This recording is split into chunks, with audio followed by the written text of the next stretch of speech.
और अब आज की बड़ी खबर, हेमंत सोरेन ने चौथी बार शपथ ले ली है। झारखंड में कुछ देर पहले हेमंत सोरेन ने रिकॉर्ड चौथी बार सीएम पद की शपथ ली है और शपथ ग्रहण समारोह रांची के ऐतिहासिक मोरहाबादी मैदान में हुआ है। शपथ समारोह में इंडिया गठबंधन के बड़े नेता पहुंचे हैं। राहुल गांधी, मल्लिकार्जुन खड़गे, अरविंद केजरीवाल सहित इंडिया गठबंधन के कई वरिष्ठ नेता, कई राज्यों के मुख्यमंत्री और सांसद वहां मौजूद रहे। झारखंड के अलग अलग जिलों से बड़ी तादाद में जेएमएम समर्थक भी रांची पहुंचे। हेमंत सोरेन ने आज अकेले शपथ ली है। बाकी मंत्रियों पर बाद में फैसला होना है। ये बताया जा रहा है कि मंत्रिमंडल के सदस्यों के लिए सोरेन अपने सहयोगियों से अब भी बात कर रहे हैं। कुछ नाम फाइनल होने बाकी हैं। जानकारी के मुताबिक कांग्रेस से भी मंत्रियों के नाम पर चर्चा चल रही है। माननीय श्री हेमंत सोरेन जी का शपथ ग्रहण से पहले हेमंत सोरेन ने अपने पिता शिबू सोरेन का आशीर्वाद लिया। शिबू सोरेन दिसोम गुरु कहे जाते हैं और झारखंड आंदोलन के सबसे बड़े और सम्मानित नेताओं में रहे। सोरेन के साथ उनकी पत्नी कल्पना सोरेन भी थीं, जिनकी इस जीत में अहम भूमिका मानी जाती है।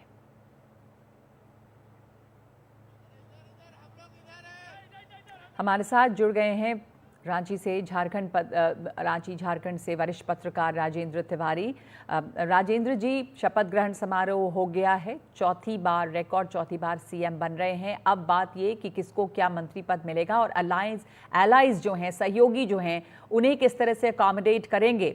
तो तमाम बड़े नेता वहाँ मौजूद थे। कांग्रेस के, दूसरे दलों के भी हमने नेताओं को वहाँ पर देखा। शक्ति प्रदर्शन दिखाई दिया है वहाँ पर इंडिया गठबंधन का, लेकिन क्या सबको खुश कर पाएंगे हेमंत सोरेन? देखिए, जो आप मंत्रिमंडल गठन की बात है, उसमें कोई बहुत बड़ा इशू नहीं है। उसमें हेमंत सोरेन जो चाहते हैं वो ये चाहते हैं कि सारे क्षेत्रों और सारे समुदायों का बहुत सही प्रतिनिधित्व रहे। और इसके चलते कांग्रेस की दिक्कत ये है कि उनके पास जो 16 एमएलएज हैं वो कई जगह ओवरलैप करते हैं जेएमएम के साथ। तो जेएमएम के जो नाम तय हैं मंत्री पद के लिए, मोटे तौर पर उनके साथ एक तरह से सामंजस्य बैठाते हुए कि किस क्षेत्र से कौन लोग रहेंगे। शुरू में जो कांग्रेस ने नाम जो दिए उनमें कहीं ना कहीं ओवरलैपिंग हो रही थी। ओवरलैपिंग इस सेंस से कि एक क्षेत्र से लोग बढ़ जा रहे हैं या एक समुदाय से लोग बढ़ जा रहे हैं, तो उसको ठीक करने का मामला है। और दूसरी बात यह है कि हेमंत सोरेन एक एक तरह से इसमें वो नहीं चाहते थे कि यहाँ पर कोई दूसरा आदिवासी नेता दिखाई दे। रामेश्वर उरांव का नाम कांग्रेस की तरफ से आगे किया गया था कि कम से कम एक व्यक्ति शपथ ले सकता है, जो 2019 में भी उन्होंने ली थी। तो उस पर हेमंत सोरेन को आपत्ति थी और उनका ये था कि भाई नहीं, ये नाम नहीं, आप तय करिए दूसरा नाम। तो इसको लेकर के मामला था और उसमें कोई आपस में खींचतान हो ऐसा भी नहीं है। ये बहुत आपसी सहमति से चीजें चल रही हैं। दो जी। तीन दिनों में हमें लगता है नाम क्लियर हो जाएंगे। आरजेडी की तरफ से कोई दिक्कत है नहीं। माले ने भी तय नहीं किया है कि उनका कोई शामिल होगा या नहीं शामिल होगा। 29 तारीख कल वो तय करने वाले हैं और उम्मीद ये जताई जाती है कि माले शायद मंत्रिमंडल में शामिल नहीं हो। तो कुल मिलाकर के कोई इशू नहीं है, बहुत स्मूथ हैं सारी चीजें। बस कांग्रेस के नाम कहाँ से कौन होगा, मंत्री कौन होगा, किस समुदाय से होगा, किस क्षेत्र से होगा, इसको लेकर के चीजें तय करनी। तो कांग्रेस जी ने, जैसे बाकी जगहों पे भी देखा जाता है कि उतनी सीटें जीतती नहीं जितनी पहले उसकी मांगे रहती हैं, और जो क्षेत्रीय दल हैं वो अब उनके दम पर ही रह रही है। जहाँ जहाँ पे वो अलायंस में है, अभी भी जो जेएमएम का प्रदर्शन है उसके मुकाबले कांग्रेस जो है वहाँ पर सिर्फ एक सहयोगी के रूप में, एक जूनियर पार्टनर के रूप में है। अब कांग्रेस के कितने लोग इसमें शामिल होंगे, इन चीज़ों को लेकर क्या चीज़ें तय हो पाई हैं? कुछ हाँ, ये तय है। मोटे तौर पर 4 हम्म। एमएलए पर एक मंत्री होना है। तो 4 कांग्रेस के कोटे में आ रहे हैं, 16 एमएलए कांग्रेस के हैं। उसमें कोई इशू नहीं है, कोई विवाद उसको लेकर के नहीं है। कांग्रेस ऐसा कुछ नहीं कह रहा है कि हमें 5 चाहिए, 6 चाहिए, कोई ऐसी बातें नहीं। डिप्टी सीएम की बात जरूर थी, उसे हेमंत सोरेन ने नकार दिया था। तो उसके बाद कांग्रेस उस पर अड़ नहीं रही है कि डिप्टी सीएम हमें चाहिए ही। और आज जो यहाँ पर तमाम बड़े नेता नजर आए। हेमंत सोरेन के लिए ये एक अच्छा संदेश था, इंडिया गठबंधन के लिए। झारखंड जिस तरह से जीते उसमें हमने देखा वो तस्वीर बड़ी अच्छी थी कि वहाँ पे राहुल गांधी भी थे, अरविंद केजरीवाल भी थे और कई लोग नजर आए हैं इस तस्वीर में आज।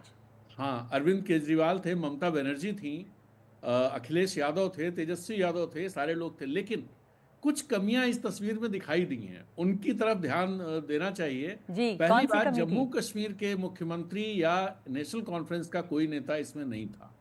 ये एक इम्पॉर्टेंट, क्योंकि वहां भी इंडिया गठबंधन की सरकार है। दूसरी बात, सुबह जो सूची जारी हुई थी कि कौन से लोग आने वाले हैं, उसमें शरद पवार का जी। नाम था, उसमें उदय स्टैलिन का नाम था, उसमें उद्धव ठाकरे का नाम था।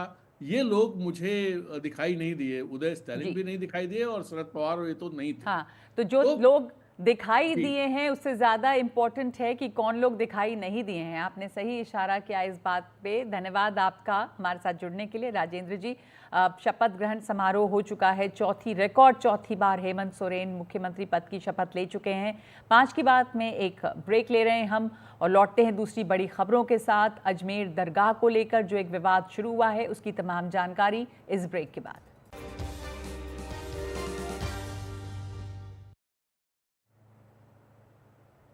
लश्कर तैयबा का एक बड़ा और मोस्ट वांटेड आतंकी सलमान रहमान खान को इंटरपोल चैनलों के जरिए रुवांडा से भारत लाने में कामयाबी मिली है। बेंगलुरु में आतंकवादी हरकतों के लिए हथियार, गोला बारूद और विस्फोटक मुहैया कराने में उसने मदद की थी। उस पर एक केस दर्ज किया गया था 2023 में। हमारे साथ मेरी सहयोगी नीता जुड़ गई हैं इस पर और जानकारी के साथ। नीता, ये एक बड़ी कामयाबी है एनआईए के लिए। इंटरपोल से उसके खिलाफ रेड कॉर्नर नोटिस जारी करवाया गया था, तो किस तरह से ये पूरी प्रक्रिया होती है, इसके बारे में जानकारी दें और क्या मामला था इसके खिलाफ। ये जो सलमान खान रहमान था नगमा, इसके ऊपर बेंगलुरु बम धमाके के टेरर रिलेटेड एक्टिविटीज़ का केस था। ये जब केस सामने आया था तो ये भागकर रवांडा पहुंच गया था। इसके खिलाफ आरसीएन यानी रेड कॉर्नर नोटिस जारी करवाया गया और इसे जियोपॉलिटिकली लोकेट किया गया रवांडा पे। लेकिन भारत और रवांडा की जो है वो एक्सट्रेडिशन ट्रीटी नहीं है, जिसके चलते पहली दिक्कत जो है वो जाँच एजेंसियों को आई। लेकिन जब रवांडा पुलिस को भारत सरकार की तरफ से अप्रोच किया गया तो उन्होंने ये बोला कि उनकी तरफ से ज़ीरो टॉलरेंस है केसेस, टेरर रिलेटेड केसेस को। इसके तहत अक्टूबर में उन्होंने हरी झंडी दे दी और कल शाम को जो है जो रवांडा इमिग्रेशन पुलिस है उसने अपने काउंटरपार्ट यानी नेशनल इन्वेस्टिगेटिंग एजेंसी को सलमान रहमान को जो है वो हैंडओवर कर दिया गया और आज सुबह जो है उसे भारत ले आया गया। ये बड़ी कामयाबी इसलिए है नगमा क्योंकि 2020 के बाद से ये 17वां ऐसा शख्स है, 17th ऐसा एक्यूज्ड है जो बाहर से विदेशों से भारत वापस लाया गया है। क्योंकि जो हमारी एजेंसीज हैं, जांच एजेंसीज हैं, इंटरपोल के जरिए, सीबीआई के जरिए, एनआईए जो है लगातार अपनी कार्रवाई जो है वो कर रही है। अभी इससे पहले 14 नवंबर को एक बरकत अली था, उसे भी सऊदी अरेबिया से लाने में कामयाब हुए थे, उसके खिलाफ भी आरसीएन था। यही नहीं, एनआईए ने जो है खालिस्तानी टेररिस्ट तरसीम सिंह संधू को वो यूएई से लेकर आए और बिक्रमजीत सिंह को ऑस्ट्रिया से लेकर आए। तो जांच एजेंसियां इसका कहना है कि एक लगातार कार्रवाई है, दोनों के बीच में जो समन्वय है जो विदेशी जांच एजेंसियां हैं बेहतर होता जा रहा है, जिसके चलते जो इस तरह की कार्रवाई है, जो इंडियन वांटेड फ्यूजिटिव्स हैं उन्हें वापस लाने की कार्रवाई जो है वो तेजी में आती हुई अभी दिखाई पड़ रही है। नगमा जी, जैसा आपने बताया कि 17वां शख्स जिसे वापस लाया गया है इस इंटरनेशनल कोऑपरेशन के तहत। धन्यवाद आपका नीता हमारे साथ जुड़ने के लिए। और दूसरी खबर पे बढ़ते हैं। बड़ी खबर है अजमेर से, जहां पे अब मोइनुद्दीन चिश्ती की दरगाह पर मंदिर मस्जिद विवाद की छाया पड़ती नज़र आ रही है। मस्जिदों के नीचे मंदिर होने का दावा अब अजमेर तक चला आया है। अजमेर में जहां पर एक सूफ़ी दरगाह है, जहां पर सभी मज़हब के लोग आते हैं। हिंदू सेना नाम के एक संगठन ने दावा किया है कि अजमेर दरगाह के नीचे शिव मंदिर है। उनकी याचिका को निचली अदालत ने स्वीकार भी कर लिया है और इस मामले में 20 दिसंबर को सुनवाई होनी है। हिंदू संगठन लंबे समय से अजमेर दरगाह को मंदिर बता रहे हैं। साल 2022 में हिंदू संगठन महाराणा प्रताप सेना ने इसके मंदिर होने का दावा करते हुए तत्कालीन राजस्थान के मुख्यमंत्री अशोक गहलोत और केंद्र सरकार को पत्र लिखा था। हिंदू सेना के मुताबिक दरवाज़ों की बनावट और नक्काशी से लगता है कि ये मंदिर है। ऊपरी संरचना भी मंदिर का आभास देती है। गुंबदों का आकार मंदिर जैसा है। हालांकि अजमेर दरगाह से जुड़े लोगों का दावा है कि ऐसे किसी दावे का आधार नहीं। दरगाह के नसरुद्दीन चिश्ती का कहना है कि 1950 में भी दरगाह में सर्वे हुआ था। एएसआई से हमें पहले ही क्लीन चिट मिल चुकी है। नए दावों में कोई आधार नहीं है और ये भाईचारा ख़त्म करने की कोशिश है। यहाँ पर सभी धर्मों के लोग आते हैं अपनी मन्नत मांगने के लिए। हैरानी की बात यह है कि 1991 के पूजा स्थल कानून के बावजूद ये तमाम सारे सवाल उठाए जा रहे हैं। 1991 का पूजा स्थल कानून बनाया गया है। उस कानून के मुताबिक अयोध्या को छोड़कर बाकी जगहों पर पूजा स्थलों की स्थिति वही रहेगी जो 15 अगस्त 1947 को थी। एआईएमआईएम नेता असदुद्दीन ओवैसी ने कहा है कि ये पूरे देश को अस्थिर करने की साजिश है। सलीम चिश्ती की दरगाह नहीं है, रहमतुल्लाह अलैह की, और ख्वाजा गरीब नवाज की दरगाह नहीं है। कहाँ रुकेगा बताइए। ये प्लेसेस ऑफ वर्शिप एक्ट 91 का क्या होगा? अब भारत सरकार को पार्टी बनाया गया, मिनिस्ट्री ऑफ माइनॉरिटी अफेयर्स को, एएसआई को। अब नरेंद्र मोदी की सरकार क्या वो कहेगी जिस पर नरेंद्र मोदी ने अपनी चादर बिछाई है बहैसियत प्रधानमंत्री, कि वो दरगाह है नहीं है? एएसआई क्या बोलेगा? ये पूरा देश को डिस्टेबलाइज करने के लिए, और ये देश के हित में नहीं, हम बार बार आपको कह रहे हैं। ये जो ताकतों का ये जो लोग हैं, इनका डायरेक्टली इनडायरेक्टली ताल्लुक बीजेपी आरएसएस से है, इसे कोई डिनाई नहीं कर सकता। ये सिर्फ और सिर्फ सियासत है और मुल्क को डिस्टेबलाइज करने की कोशिश है, ऐसा कहना है। और ये बात है कि ये जो दरगाह है वहाँ पर सभी धर्मों के लोग आते हैं। सैयद नसीरुद्दीन चिश्ती हमारे साथ जुड़ गए हैं, जो उत्तराधिकारी हैं अजमेर दरगाह प्रमुख के। सैयद नसीरुद्दीन चिश्ती, यहाँ पे तमाम तरह के लोग आते हैं, हर धर्म के लोग आते हैं। थोड़ा हमें ये भी बताएं कि यहाँ पर देश विदेश से हर मज़हब के लोग आए हैं, क्योंकि ये सूफ़ी संत की दरगाह है और किसी मज़हब की पाबंदी यहाँ पर है नहीं। तमाम बड़े बड़े लोग आए हैं, नेता आए हैं यहाँ पे। देखिए, बिल्कुल जो कुछ भी हो रहा है बड़ा ही दुर्भाग्यपूर्ण है। कोर्ट ऑफ लॉ में जाने का अधिकार सबको है, और एक दावा पेश किया गया था, उसको न्यायालय ने सुनवाई हेतु निहित किया है 20 दिसंबर को, और जिनको पार्टी बनाया गया उनको नोटिस जारी किया गया है। इसमें एक बात मैं आपको यहाँ पर क्लियर कर दूं कि इसमें जो अजमेर दरगाह के आध्यात्मिक प्रमुख हैं सज्जादा नशीन, और मैं खुद उनका जानशीन हूँ और खुद ख्वाजा का एक वंशज, जो हम लोगों को इसमें पार्टी नहीं बनाया गया है, लेकिन फिर भी हम नजर लगा के बैठे हैं। हमारी भी लीगल ओपिनियन हम लोग ले रहे हैं लीगल एक्सपर्ट से। आप सही कह रहे हैं कि ये मरकज वो मरकज है, इसका इतिहास 850 साल का इतिहास। अभी जनवरी में हम लोग 813वां गरीब नवाज रहमतुल्लाह का उर्स मनाने जा रहे हैं, और ये दरगाह से तमाम दुनिया के हिंदू, मुसलमान, सिख, ईसाई, तमाम मजहब के लोग जुड़े हुए, सबकी आस्था इसमें जुड़ी।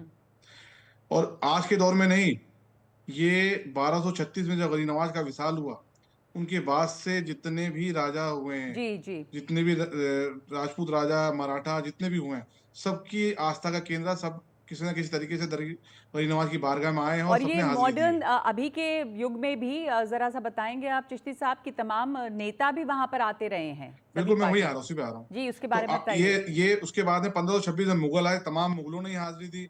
उसके बाद में अंग्रेज आए, अंग्रेजों ने हाजिरी दी। क्वीन विक्टोरिया का पानी का हौज भी है यहाँ पर महफिल खाने के पास। और उसके बाद 47 के बाद से ये परंपरा रही कि जो भी प्राइम मिनिस्टर होते हैं उनकी चादर अजमेर दरगाह में आती है, लीडर ऑफ ऑपोजिशन की चादर आती है, आज की तारीख में तमाम चीफ मिनिस्टर की चादर आती है, यहाँ तक कि आरएसएस की तरफ से इंद्रेश कुमार जी भी यहाँ चादर भेजते हैं। ये परंपरा, और प्रधानमंत्री ने भी चादर भेजी थी यहाँ पे, प्रधानमंत्री मोदी ने भी चादर भेजी थी यहाँ पे। भेजते हैं, बिल्कुल भेजते हैं, परंपरा है। प्रधानमंत्री चादर भेज रहे, पिछले 10 साल से या 15 साल से प्रधानमंत्री हैं, वो चादर भेज रहे हैं यहाँ पर हर साल। वो बड़े ही अदब के साथ भेजते हैं। तमाम मिनिस्टर्स आते हैं, तमाम फिल्म स्टार्स आते हैं, तमाम बड़ी बड़ी हस्तियां आती हैं। मैं आपको बताता हूं कि टिंकू अब्दुल रहमान, जो मलेशिया के प्रिंस थे, उनको ख्वाब में 1962 में बताया गया कि आप अजमेर दरगाह में जाके हाजिरी दिए। उन्होंने प्राइम मिनिस्टर, उस वक्त नेहरू थे, उनको फोन किया और यहाँ पर आए, अजमेर दरगाह में हाजिरी देके गए। तो हिंदुस्तान ही नहीं, बाहर के बड़े बड़े सरबराह जितने भी हैं, वो लोग भी यहाँ के हाजिरी देते हैं, और यहाँ तमाम मजहब के लोग। जी, यहाँ पर जो एक हमारे देश की जो तहजीब रही है, जिसमें सब मिलकर साथ रहे हैं, और एक सेक्युलर ट्रेडिशन रहा है, गंगा जमुनी तहजीब रही है, उसके तहत भी मैंने देखा है कि 2 देग हैं वहाँ पे, जिसमें हमेशा मीठा खाना पकता है और सभी को बंटता है, ताकि किसी तरह का कोई भेदभाव ना हो। उसके बारे में बताइए। देखिए, देग एक अकबर बादशाह की चढ़ाई हुई देग है, एक जहांगीर की देग चढ़ाई हुई है। और इस यहाँ पर देगों में खाना लंगर जो इसलिए मीठा बनता है कि हर मजहब का आदमी यहाँ आता है, इसलिए वेजिटेरियन खाना बनता है कि हर मजहब का आदमी यहाँ पर लंगर खा सके, क्योंकि सबकी आस्था होती है। तो जी ये तो हमेशा गंगा जमनी तहजीब का गहवारा रहा है ये दरगाह। जी। इस दरगाह से हमेशा मोहब्बत अमन का पैगाम गया। यहाँ बसंत पंचमी मनाते हैं हम लोग। हम्म। तो यहाँ इस बारगाह से में हिंदू मुस्लिम नहीं देखा जाता। इस बारगाह में जिस तरीके से मैं दर्शन करने जाऊंगा उसी तरीके से आप दर्शन करने जाएंगी। तो यहाँ जी मजहब के एतबार से दर्शन नहीं है, सब बिल्कुल। फूल प्रसाद पेश करते हैं, चादर पेश करते हैं। तो ये दरगाह के बारे में ये बात उठाना, हम लोग समाज में कटुता पैदा कर रहे हैं।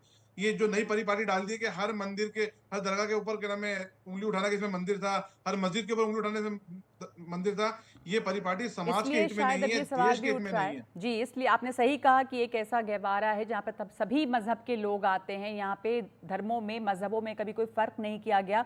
शुक्रिया आपका हमारे साथ जुड़ने के लिए और ये बताने के लिए कि इस दरगाह की अहमियत जो है वो क्या है सबके लिए।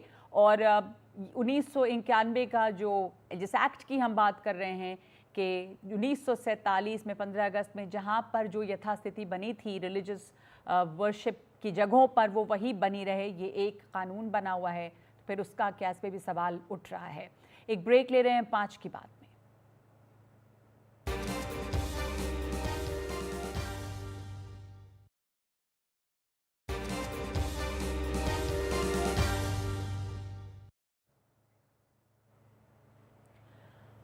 और अब रूस और यूक्रेन युद्ध की बात। रूस ने गुरुवार को यूक्रेन के एनर्जी सेक्टर पर बड़ा हमला किया है। इसकी वजह से यूक्रेन में आपातकालीन बिजली कटौती करनी पड़ी है। रूस की सेना ने यूक्रेन पर मिसाइल और ड्रोन चलाए हैं। हालांकि यूक्रेन की एयरफोर्स ने रूस के इस हमले को काफ़ी हद तक नाकाम कर दिया है। यूक्रेनी एयरफोर्स ने जानकारी देते हुए बताया है कि देर रात उन्होंने रूस की दागी हुई 79 मिसाइल्स और 35 ड्रोन्स को मार गिराया।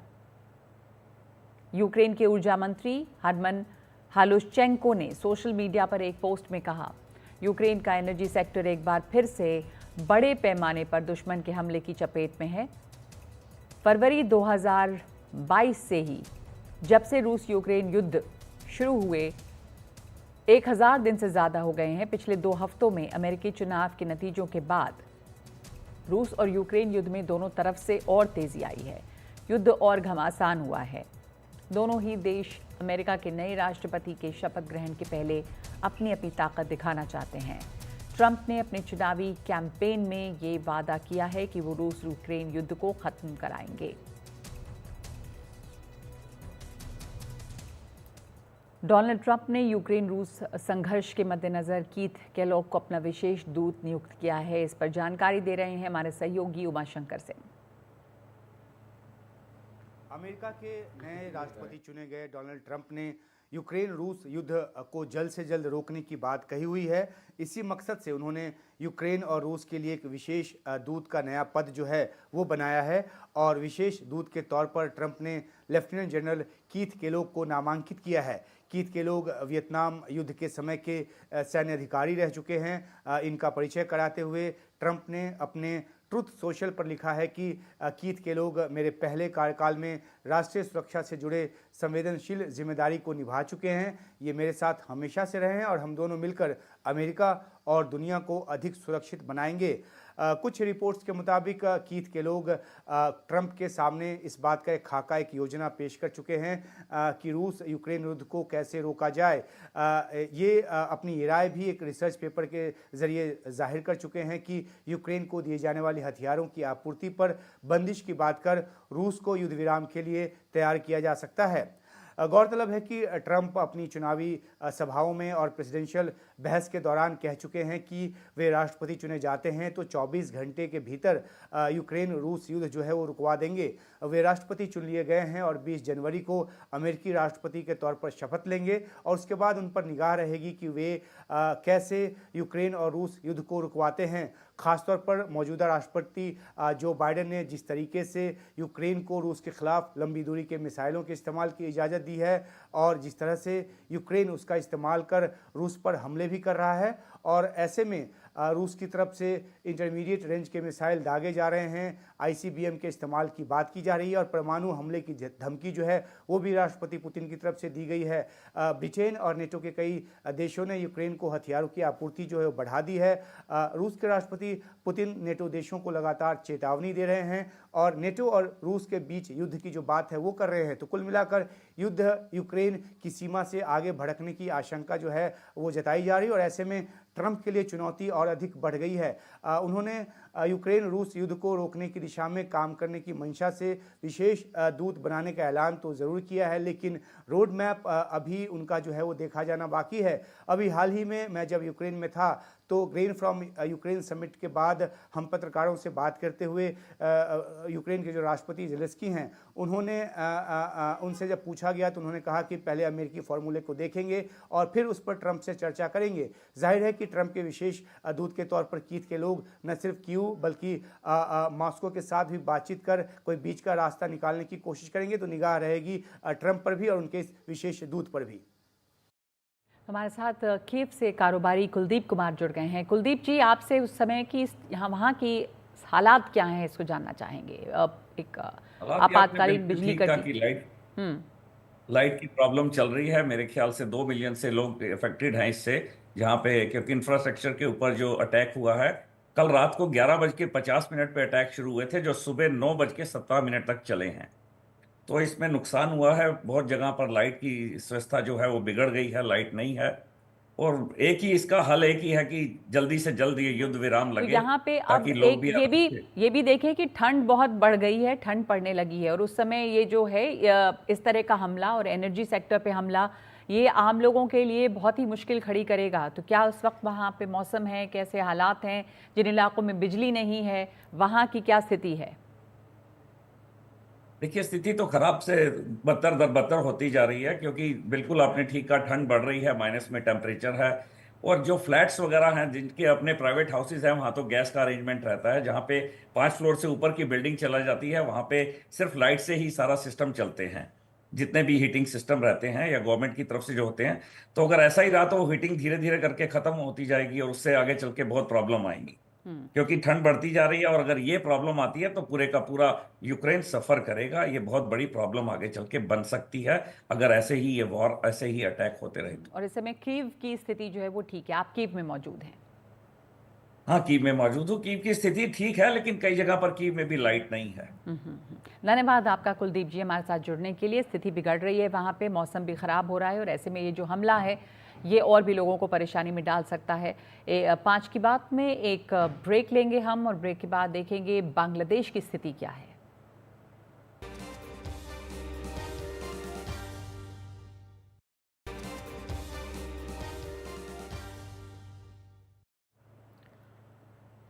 और बांग्लादेश में अल्पसंख्यक हिंदुओं के खिलाफ भड़की हिंसा बढ़ती जा रही है। भारत ने इस पर चिंता जताई है। विदेश मंत्री जयशंकर ने बांग्लादेश के मुद्दे पर प्रधानमंत्री मोदी से मुलाकात की है।